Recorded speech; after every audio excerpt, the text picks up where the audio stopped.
Good morning বন্ধুরা, নতুন আরেকটি ব্লগে জানাই সকলকে স্বাগত আমার পরিবারে। আশা করছি তোমরা সকলে খুব ভালো আছো, আর আমিও খুব ভালো আছি। সকালে চা দিয়েই আজকের ব্লগটাকে স্টার্ট করলাম। সবাই মিলে রোদ্দুরে এখানে বসে পড়েছি চা খাওয়ার জন্য। আর আজকে বাবা আসার হচ্ছে দ্বিতীয় দিন, তো আজকে চাটা একটু অন্যরকম লাগছে খেতে, কারণ আমার প্রিয় মানুষটা আছে যে আমার বাবা। আর এইদিকে আমাদের বাড়ির এই সাইডে, সামনের সাইডটায় এক কাঁদি কলা মানে প্রায় পাকবো হয়ে এসেছে। তো এত এক কাঁদি কলা তো আর আমাদের পক্ষে একা খাওয়া সম্ভব নয়, তাই যেহেতু বাবা এসেছে বাবাকে দিয়ে কিছুটা পাঠিয়ে দেব, তাহলে অনেকটা কলা কম হয়ে যাবে, এত খেতে হবে না। আর ওর বাপি বিক্রিও করবে না, যে এক কাঁদি কলা একটুখানি বিক্রি করে দিয়ে, বাপি বিক্রি করতে চায় না। বাড়ির সাধারণত ফল টল বলে না, একে তাকে সবাইকে দিয়ে দেবে তাহলেই হয়ে যাবে।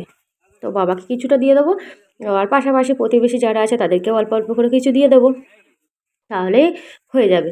তো গাছটা মানে একটা কলা গাছে একটা কাঁধেই কলা হয়, তারপর তো আর কলা হবে না। তো সেই গাছটা কেটে না দিলে না, পাশাপাশি যে কলা গাছগুলো আছে সেগুলো পোকা ধরে যায়, তাই গাছটাকে কেটে দেওয়া হচ্ছে একবারে। তো এদিকে কলা গাছ কাটতে কাটতে মনে হচ্ছে যে একটুখানি কলা কাঁদির পাতাগুলো কাটা হয়েছে, ওখান থেকে একটুখানি রস মনে হচ্ছে পড়ে গেছে ওর চোখে।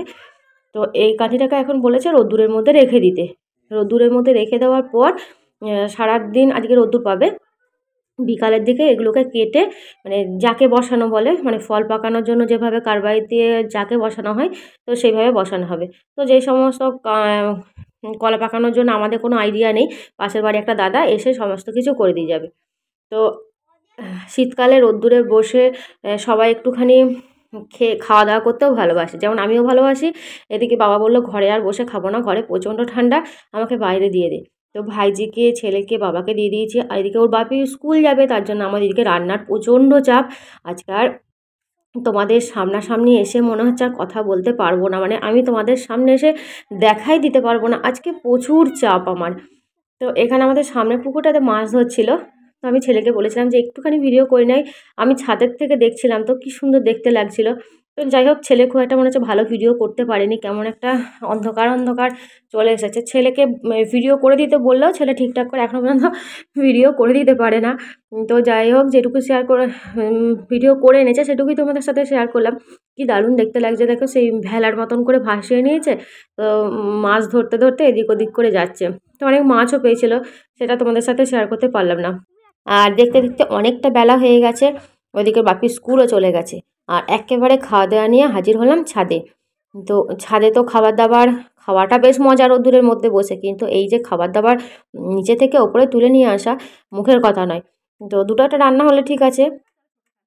তো ভাইজি ছিল আর ছেলে ছিল, তো ওরা আমাকে অনেকটা হেল্প করেছে, মানে সমস্ত কিছু খাবার দাবার ওরাই তুলে নিয়ে এসেছে। যেগুলো ভারী জিনিস সেগুলো আমি তুলে নিয়ে এসেছি, আর এগুলো বেশ ওরা মজা করেই করেছে। তো ছাদের রোদুরের মধ্যে সবাই খেতে বসেছি, বেশ ভালো লাগছে। আর বেশ ভালো লাগছে বললেও বলাটা ভুল, মানে আমার পিছনে না ভীষণ তাড়া আছে। এই যে বললাম না, আজকে সারা দিন সময় হবে না তোমাদের সামনে এসে কথা বলার।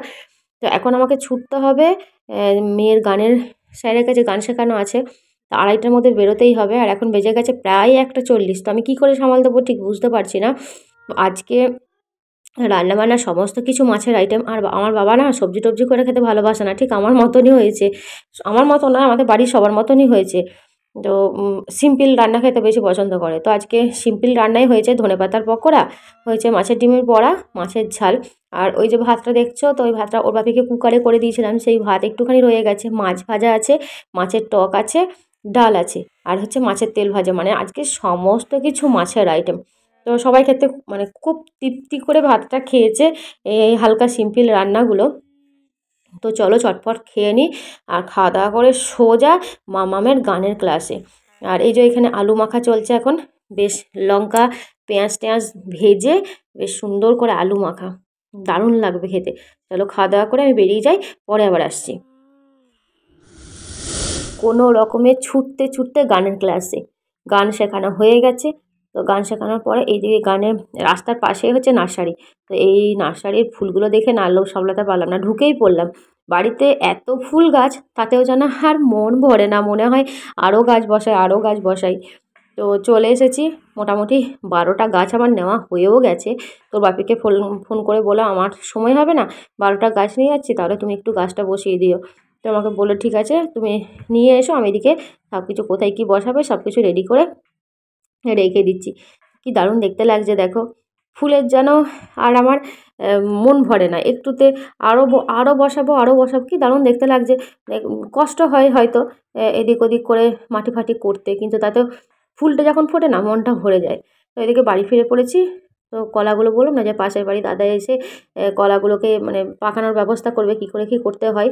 আর ওইদিকে ওর বাপি ওই যে কাটারি নিয়ে ওই যে কার্বাইডগুলো গুঁড়ো করতে হয়, যে কাগজের মধ্যে ছোট ছোট করে কি ভরে পাকাতে দিতে হয়। তো যেরকম সিস্টেম আছে সেই সিস্টেমে এখন করবে, কারণ আমরা তো অত জানি না।